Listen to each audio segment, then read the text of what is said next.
প্রিয় দর্শক, আসসালামু আলাইকুম। আশা করতেছি আপনারা সকলেই ভালো আছেন। আপনাদের দোয়াতে আমিও ভালো আছি। তো এখানে হেলিকপ্টার দেখতেছেন, এখানে কিন্তু মূলত বক্তা আসতেছে। বক্তার নাম হলো সাদিকুর রহমান আল আজহারি। এনাকে দেখার জন্য অনেক মানুষ কিন্তু আসছে। জানুয়ারি মাসের 16 তারিখে কিন্তু ওয়াজটা আমাদের বুড়াবুড়ি বাজার সংলগ্ন স্বেচ্ছায় রক্তদান করা যুব সমাজের উদ্যোগে ওয়াজ মাহফিলটা নেওয়া হয়েছে। তো এখানে বক্তা কিন্তু হেলিকপ্টারে করে আসলো, দেখতে পারতেছেন আপনারা। স্ক্রিনটা লক্ষ্য করলে দেখতে পারবেন হেলিকপ্টারটি কিন্তু এখনো ল্যান্ডিং করে নাই। অবশ্যই ল্যান্ডিং করবে একটু দেরি করে। এখানে প্রচুর পরিমাণে বাতাস হচ্ছিল, এখানে ধুলাতে আশেপাশের মানুষ থাকতে পারতেছিল না। এই দেখেন, মানুষ কিন্তু হেলিকপ্টার দেখার জন্য অনেক ভিড় করছে, আর বক্তাটাকে কিন্তু দেখার জন্য এত কিছু।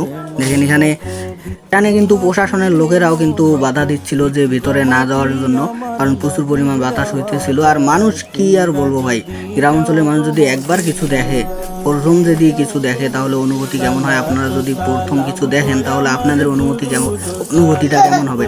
তো এখানে দেখেন ফাইনালি হেলিকপ্টারটা কিন্তু ল্যান্ডিং করলো, আর এখানে চতুর্দিকে মানুষ ভিডিও করতেছে ফোন নিয়ে। এখনো কিন্তু হেলিকপ্টারের যে পাকাটা আছে ওটা কিন্তু এখনো পর্যন্ত বন্ধ হয়নি। চতুর্দিকে দেখেন কত মানুষ ভাই।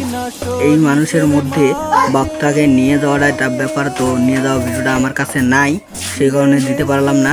ইনশাআল্লাহ আমি ওয়াজে যে আলোচনা করবেন প্রথম বক্তা, সেই ভিডিওটা দেবো। আজকের ভিডিও এই পর্যন্ত। আল্লাহ হাফেজ।